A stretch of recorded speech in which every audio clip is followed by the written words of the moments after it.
Sideshow presents Get Super with Joshy G.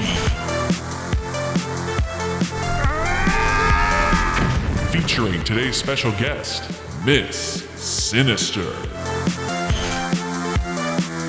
It's time to get super. Hey everyone, what's going on? I'm Joshy G, and welcome to another fun episode of Get Super with Joshy G. And today I am joined by the one and only Miss Sinister. Sin, how are you doing today? About an 8 out of 10, not too bad. How are you? 8 out of 10. I'll take 8 out of 10, right? If you would have said 3 out of 10, I would have been concerned. But you said 8, so I will take it. In case you don't know who Miss Sinister is, or Sin, she is a artist. She is an actress. She is a gamer. She is a photo double. She's a stand-in. She's a jack of all trades. Photographer. I didn't mention that. I'm so excited to have you on the show. 8 out of 10 or not, we're going to have some fun. So tell me, Sinister or Miss Sin, how did you get involved in being a photo double or a stand-in to some of these big celebrities, i.e., Karen Gillan from Guardians of the Galaxy or Tilda Swinton? How did that all kind of come about? Well, I had moved to Georgia for the film industry, basically, and I started off just doing background work. And at the time, I had a shaved head, and so after, I think it was about a year and a half or 2 years, the person who was doing background casting said, hey, they're going to be filming Guardians of the Galaxy 2, and you are one of 3 people I'm submitting to audition for the role, because you kind of have to, I wouldn't say compete, but you do have to go in and get approved by the director, DP, and I got selected. So I worked Guardians of the Galaxy Volume 2, and then when they came back and did the back-to-back Avengers films, they snuck me in there too. Wow, that's great. What a cool story to kind of get 3 gigantic movies back to back, starting as a background player or an extra, and then moving on to, I would say the coolest job, if not being the actual actors themselves. Like you are, they're stand-in. Now, was that your goal growing up? Did you want to be an actress? Did you want to be a stunt person? Or when Miss Sinister growing up, what was your, what did you want to be? It depends on what age you asked me, because I'm pretty sure when I was 3, my answer was Velociraptor. Which, by the way, great answer. Who doesn't want to be a Velociraptor? But yeah, great answer. Yeah, and then through college, it was graphic design and digital photography, and then I got into cosplay, and cosplay kind of became like acting practice, because it was a bit of, public performance to walk like the character, act like the character, pose like the character for photos, and I just really enjoyed working on set, even as background. It was just something, different every day, really interesting as far as, I like photography, I like building props, costumes, so it's like the whole thing is just very enjoyable for me.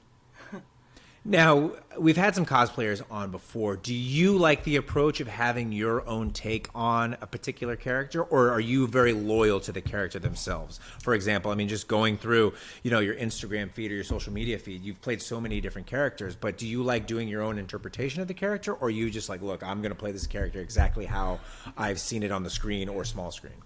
Well, it depends. If someone has done really good fan art or concept art before the character even came out, those are really fun to tackle, because I don't really like going for,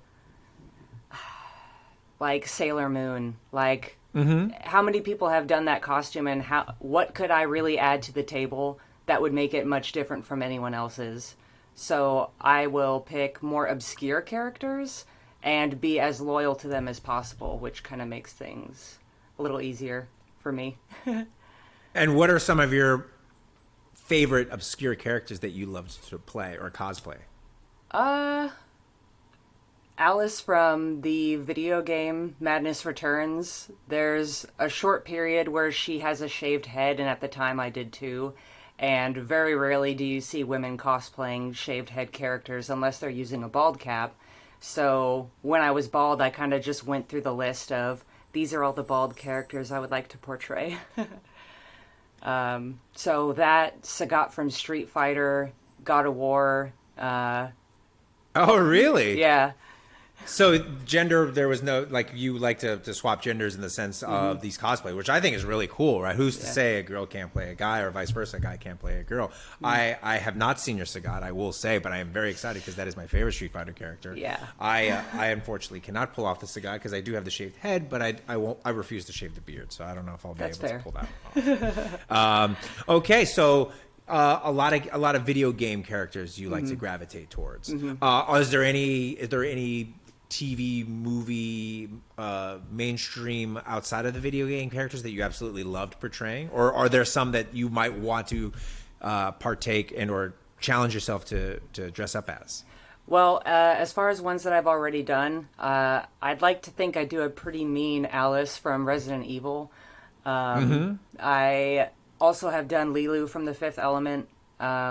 I just saw that one, which I would say that was my favorite, possibly because, you know, these are characters that I know, but I think you did a really good job of interpreting that character and really paying homage in the right ways. You know, you see a lot of people, sometimes they can't pull it off, and I think you pretty much nailed it. Thank you. Yeah, and as far as things I would like to do in the future, if you've seen the Netflix Castlevania series, I would really like to do Carmilla. Big fan of her. I actually have recently gone through some dental stuff, and they had to redo my canines, so I asked them to sharpen them a little bit so that it would look more vampiric for that character. Wow, what a great thing to walk into your dentist and be like, hey, look, I need you to just sharpen these bad boys. Yeah. Don't ask questions, but I need you to sharpen them.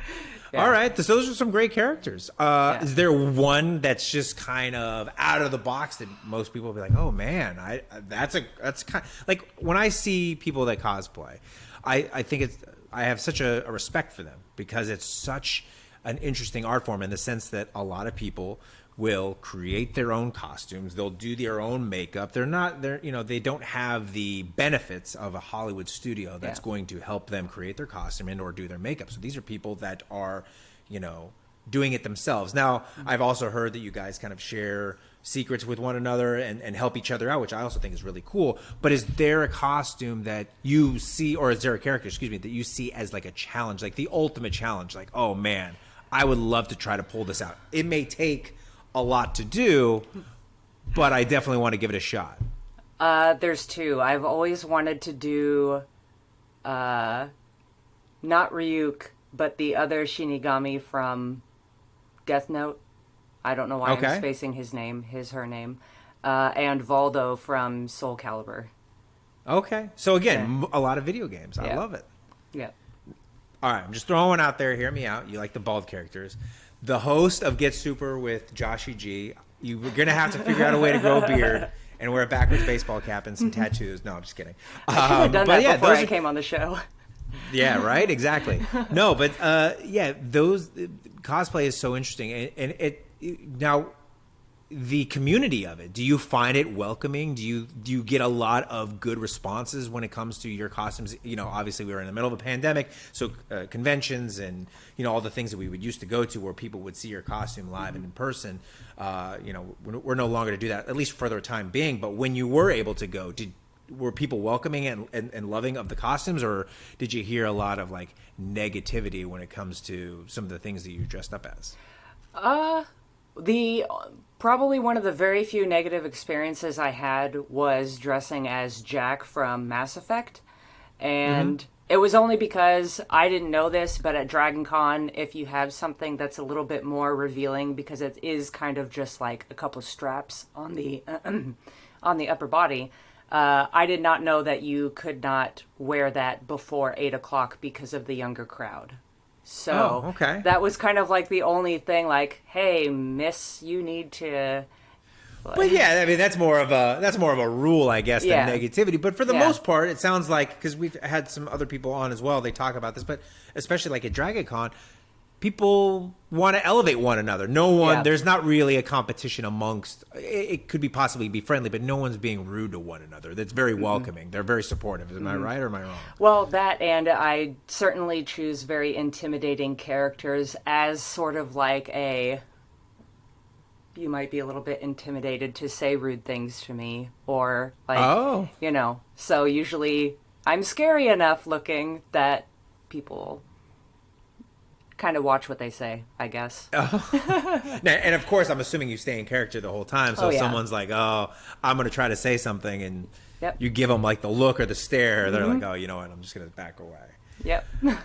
Now, growing up, you obviously wanted to be a velociraptor, and then that turned into graphic design. Were you a big fan of pop culture things, comic books, movies, television shows? It sounds like video games growing up, and if so, what were some of your favorites? Well, favorite video game is definitely going to be Zelda. I have a lot of tattoos that are references to things like Donnie Darko is one of my favorite movies, The Count of Monte Cristo. I have a Ghost in the Shell tattoo on the back of my neck. It was always something I was into growing up because, like, I got snuck to go see Predator when I was a kid, and going to opening nights of 300, The Matrix. Like, I got a lot of really neat experiences around media like that. That's awesome. You know, it's funny when you say that, like, you kind of got snuck into watching Predator. Like, growing up, I remember watching R-rated movies like it was nothing. My parents were like, "Oh, here's Terminator. Or let's put this on. This will be fine." Or let's. So it's just funny now going back and watching old movies and be like, how was I able to watch this as a young child? But at the same time, too, I'm kind of glad that happened because my pop culture palette is what it is. So you gravitated towards these particular types of movies. Was there one that just stuck out that you're like, oh, that's my movie. That's my favorite movie of all time? It doesn't necessarily have to be the number one, but one of. I really enjoy a good revenge flick, so Count of Monte Cristo is by far my favorite movie. Other ones up there are Donnie Darko, Memento, Shawshank Redemption. There's a lot of really good ones. And it's interesting because a lot of those characters are not something that can be easily transferred into cosplay, so it's interesting how, like, those are kind of separate. Yeah, I mean, the Count of Monte Cristo, talk about revenge game, the long game. But yes, that's a great revenge movie, also book. Now, you're getting into your older, not older age, but older in life, and you start gravitating towards graphic art and design. Were there particular artists that you enjoyed looking at? Were there certain, whether it be websites or artists that you gravitated towards that you're like, oh, these are my guys or gals? Well, in high school, it was kind of funny. There was a gal who started an art board. It was basically like a really dumbed down Photoshop for you to just draw and post on the message boards. So I would do that. But as far as artists that I look up to now, there's two on Instagram that I'm a really big fan of. And one of them is Menton3, Menton, and then the number 3. And then the other being J Ferguson Art. And I've actually collaborated with them a little bit and am in current collaboration with one of them to help me come up with concepts for my cosplay. So it's been pretty cool to get to know them and collaborate on something that should be happening this month. Are these original concepts? Or they're like their own characters that they create and then you're going to cosplay as them? Well, the Menton, for example, he does a lot of portraits, like female portraits, but he really gets expressive with the makeup. And I told him that I wanted something that was fitting for a Sith Queen, because that's kind of what I'm going to be doing next. So, yeah, we're going to be working back and forth on that, but their art is mostly original works. To me, that is so cool because you're basically giving this artist, full reign. You're saying, hey, look, come up with a character and I'm going to now bring that character to life. And like you were saying earlier, it's a form of acting in the sense that, you have to perform this character, usually in a convention setting, but in this case, via social media or whatever, you have to bring that character to life. Are you afraid that you're not going to do the character justice, or is there some collaboration between you and the artist where you're like, hey, this is how I am going to interpret this character. What do you think of it? And he's like, oh, yes or no. Is there a lot of collaboration? Well, I already have the costume made. I've been doing it since 2015. Oh, wow. Yeah. So it's like a 5-6 years in the making. Yep. So it's actually, I wore that my first time at Dragon Con that year, entered the Star Wars costume contest and won that year. So my hair has changed a lot since then. I used to have the sides shaved, but I told him I wanted a little bit of Lagatha from Vikings going on with my hair, and I'd like to change up the makeup and just do some updates to the character. So he has kind of a base, and then we're working out how to spice it up, so to speak. Awesome. Yeah. And when do you think that will be revealed or debut? Well, I have a photo shoot scheduled on April 27th, and I'm hoping that I can get the art by my birthday, which is on the 21st. Okay. Well, Yeah. I'm super excited to see that. And for those of you that don't know, you can follow Miss Sinister at Miss_Sinister on Instagram, and hopefully you'll post those photos so people can check it out and see what you kind of came up with. Yeah. Right? Now going into you're the photo double, you're the stand-ins for these superstars. Are there any other fun movies that you've been able to work on that you've really enjoyed? Well, funny enough, since the Rona, I have not been super into the idea of being on a big movie set and being around a lot of people without facial protection. So right now I'm working for a environmental health and safety company that does COVID protocols on movie sets. So I'm still working in that world. I'm just in a different part of it. Yeah, but you're doing good work. That sounds great. Yeah. I enjoy it. Now, what are some of the tasks that you have to do involving that? Well, it's just a matter of making sure that everyone has all the PPE they need. We do testing on site. We do contact tracing quite a bit. And right now we're working on some internal training for our company. So thankfully right now I'm just working from home, editing all the videos and editing documents so that we can use them for universal training if we decide, hey, this security company wants people trained in the same method that our company is. So here you go. Here's some training. That's great. That's awesome. Yeah. I like that. And you're still kind of in the entertainment world. Yeah. You're not you're not necessarily out of it.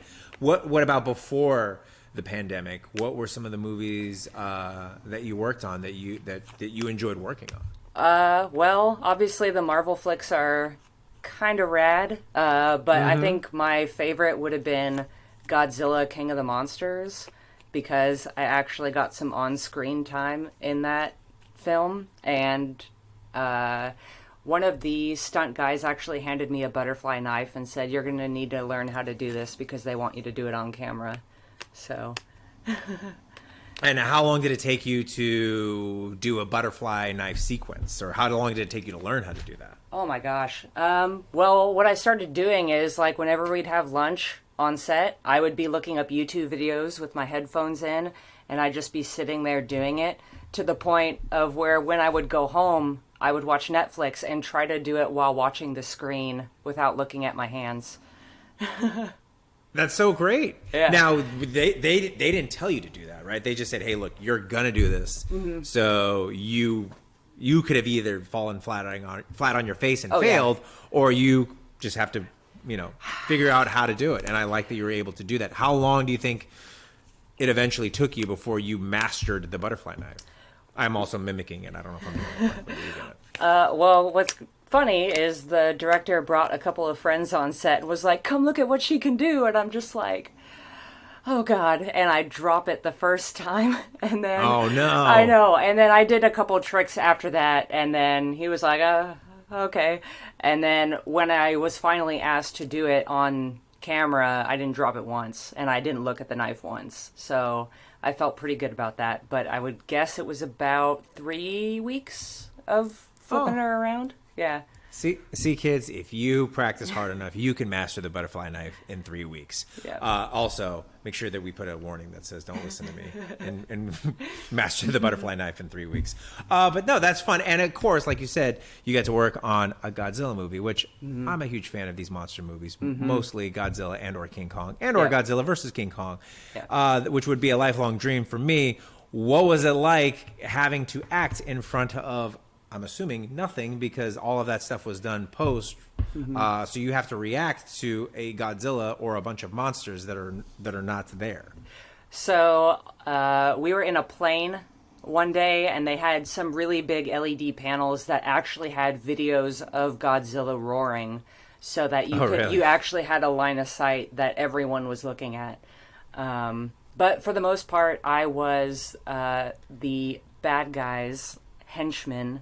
So most of my acting was either shooting at the good guys, flipping butterfly knives, running in the snow, or sitting on a plane. And the bad guy in that, I remember, I'm terrible with the actor's name. I only know him from Game of Thrones. Well, I don't know him just from Game of Charles Thrones. Dance. Yeah. Charles Dance. Yeah, Tywin. Yeah. Also the bad guy in Last Action Hero. But again, always the bad guy. But I remember that movie. He was great. Great.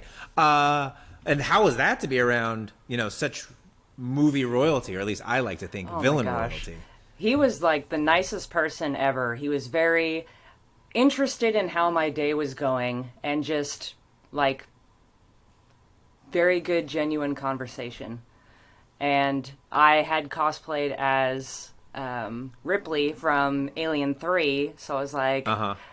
On the very last day of set, brought in the jacket. That's a screen-worn jacket from the movie. And he was just like, of course you own that. That's great. Yeah. I just love hearing stories about actors who, appreciate that type of stuff. I know there could possibly be some bad seeds out there, but the fact that he was just so welcoming and loved the fact that you had that jacket makes just the mythos of... Tywin Lannister, Charles, that much more cooler. Now, moving on into, you're on movie sets, you're cosplaying. What does Sin do to stay in shape or to be physically fit? Do you have a regimen that you do? Do you go to a gym? Do you do everything at home? What's it like to have a set kind of fitness regimen? Well, I'm actually working on undoing a lot of pain that I kind of pushed through in my college volleyball career. I have a little bit of a form of scoliosis. I have flat feet. I have a lot of stuff going on. And as a kid growing up, it was either you play through the pain or you don't play. So, which is so crazy. It's just a crazy concept. I, again... can relate, not volleyball, but soccer. I grew up in Las Vegas, very similar. They're having us run in the middle of summer, these crazy mile percentages, 110 degrees, and and just very similar. Hey, if you don't play through the pain, you don't get to play at all. Yeah. It's such a crazy concept to think that was a thing. And now you have to deal with the consequences of that. And is it something that you have to deal with on a daily basis, or is it more of like you just got to watch what you do when you're in the gym or when you are working out? Well, I've been very, very adamant about lifting weights and like not letting that leave my life completely. But I do at least every other day. I'd have like a set workout that I do for posture and just trying to correct some alignment and stuff like that. So between walks, either around the neighborhood or there's some really great botanical gardens nearby. So I like to take my camera out there. And of course, I've got a huge backpack full of all my gear, so it's weighted. And I'm walking around for like 8 miles a day when I go. So it's a little mix, but that posture work is something I do every other day, at least.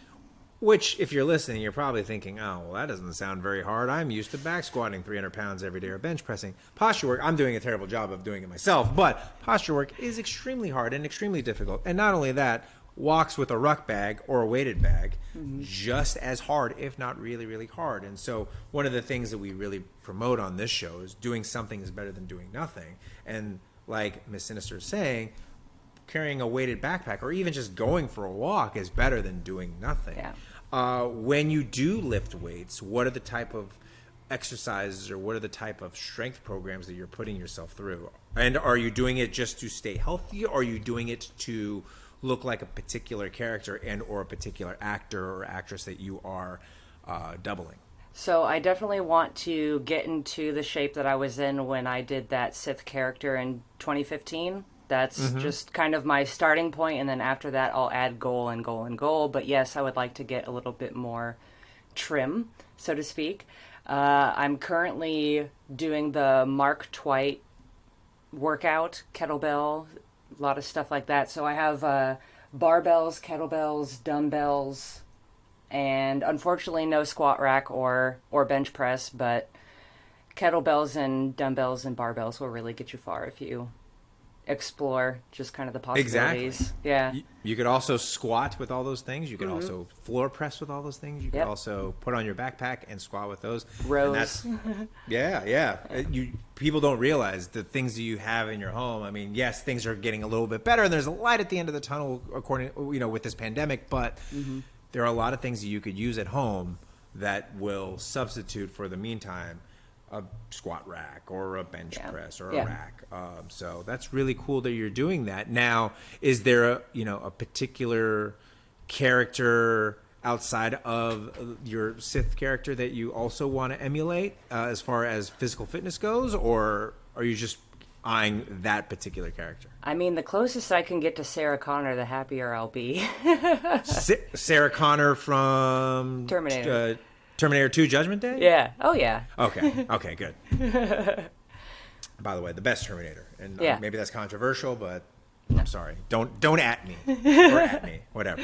Well, this has been fun. Now, I always ask this question with all of my guests. Not to put you on the spot. Don't worry. It's not that hard of a question. But I'm a big pro wrestling fan. I love pro wrestling. And I like to ask my guests, if you could, Miss Sinister, book the pop culture WrestleMania main event. Basically meaning you could book the main event with whoever you'd like. For example, if you wanted, you could have Darth Vader and Boba Fett versus the Hulk and Superman in a steel cage match. You could have, Captain America and Iron Man versus Batman and Robin in a loser must shave the other person's head. I just kind of made that up on the fly. But you get where I'm going with this. If you could have a pop culture WrestleMania main event, what would it be? And who is winning? And you can't say Godzilla versus King Kong because we already know how that turned out. Well, I think this, if I'm right, this will be over in 2 seconds, but I've never seen in comics or in media Magneto versus Colossus. Does that just does he just die right away? I don't know that's... I will be the first person to tell you I'm not the world's greatest encyclopedia when it comes to X-Men, so I don't know the history and what would happen, but you're correct in the sense that could it be done over now? Let me ask you this, just to make it a little bit more interesting. Is there anybody in Magneto's corner, and is there anybody in Colossus's corner? Just to make it a little bit more interesting. Hard to say. I put me on the spot with this one. I know. Trust me, you're not the only one. I put everybody on the spot because nobody's expecting it. Yeah, and then I don't know if you've seen the Superpower Beatdown videos. Have you? They did Predator versus Wolverine, and I always thought that would be a really bitchin' thing to do, in a film, just to see if there would be a different outcome, but... Okay, I don't know. So I'm going to help you out with this one. So your WrestleMania main event is Magneto versus Colossus with the Predator in Magneto's corner, Wolverine in Colossus's corner, and eventually they're going to get, all four of them are going to go at it. Yes. Okay. Now let me ask you this, because this is the main question. Who's going to win? Oh, Magneto and Predator, I think, because Okay. Magneto can bend Wolverine's claws, therefore he could bend his entire body, therefore just rip him apart. But you kind of also want to see Predator hunt Wolverine for a little Yes. bit before Yes. it's all said. Obviously. And done. Okay. All right. I like that. See, Miss Sinister, that's what I like about you. You love the villains. I love the villains. I'm can't a big help it. villain person. Yeah. Would you say, before I let you go, another question, just off it, what are your top, let's just say top 5 villains, in no particular order? Number 1, Mr. Sinister, obviously. Okay. I was going to say, but I didn't want to know. Mystique. Oh, God. Are we talking just in comics or anybody? Anybody you want. There's some really great villains in Wheel of Time. If There you go. read those books. Villains are just so great because I just feel like, in a way, they're kind of right. You're like, oh, you know what? Like, Oh, yeah. If they weren't trying to rule the world, like, they wouldn't be such bad folks. It's all about perspective because Yeah.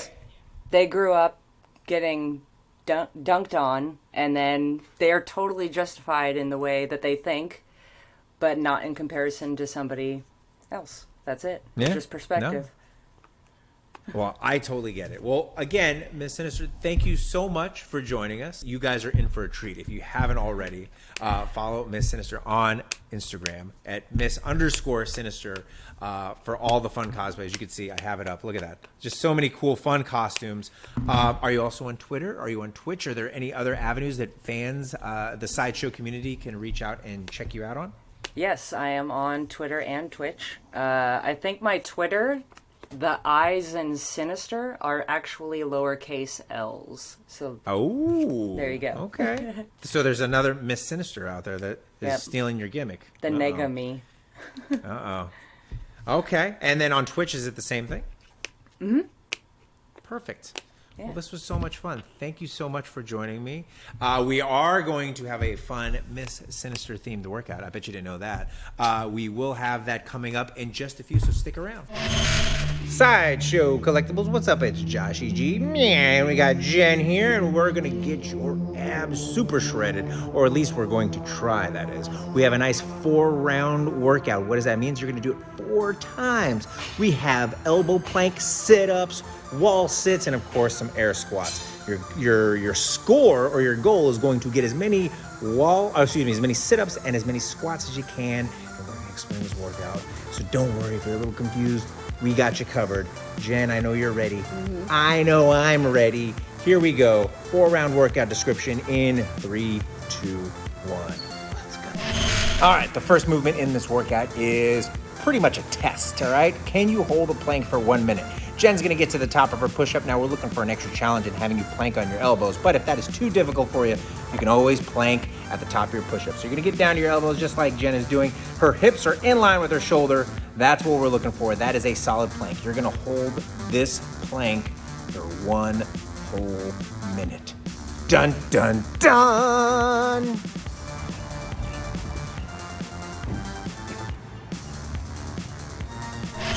So after testing you guys on that 1 minute of plank, we are going to now push you guys to get as many sit-ups as you can in 1 minute. So Jen's gonna sit all the way back.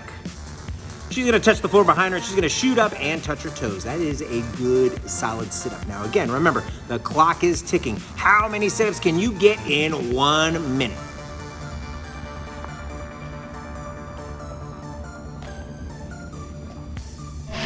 All right, after those sit-ups, we have another test for you. You are going to sit on a wall. How do you sit on a wall, Joshy G? Don't worry, Jen's gonna show you. All right, you're gonna get into a seated position. Hopefully your hips in line with your knees and or at parallel, that's the scientific term. You're gonna stick your arms out just like that, and you're going to wall sit on the wall for 1 minute. You're gonna feel those legs are shaking. You're gonna feel that core quaking, but don't worry, it's all gonna be over in 1 whole minute.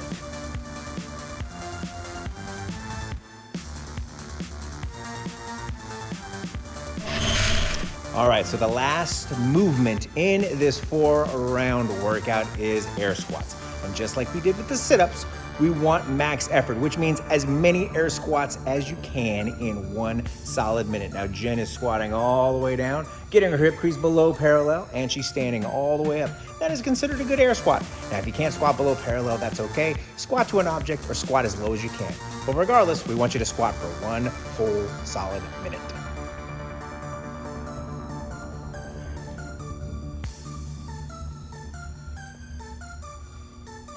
So of course, we're not complete monsters. After that 1 whole round, you're gonna get 1 minute of rest. So you're gonna do 1 minute of elbow plank, you're gonna do 1 minute of sit-ups, you're gonna do 1 minute of wall sit, and then finally 1 solid minute of max effort air squats, and then we want you to rest for 1 minute. So there you have it, guys, a grueling 4-round workout, all right? We have a 1 minute plank, which I've said before. We got 1 minute of sit-ups, we got 1 minute of wall sits, and of course we got 1 minute of air squats with a little bit of rest in between, but your core and your legs are definitely gonna feel it. Jen, you killed it yet again. You? Full body. Full body. All right, how fast can you do this? Or excuse me, how many air squats and sit-ups can you do in this grueling workout? Well, you let us know. In the meantime, don't forget to let your geek side show. Did you enjoy that video? Be sure to subscribe by hitting the S icon on your screen and click the bell icon to be notified whenever a new video is posted. If you'd like more info on the items featured in this video, click the link provided under product info. Thanks for watching, and don't forget to let your geek side show.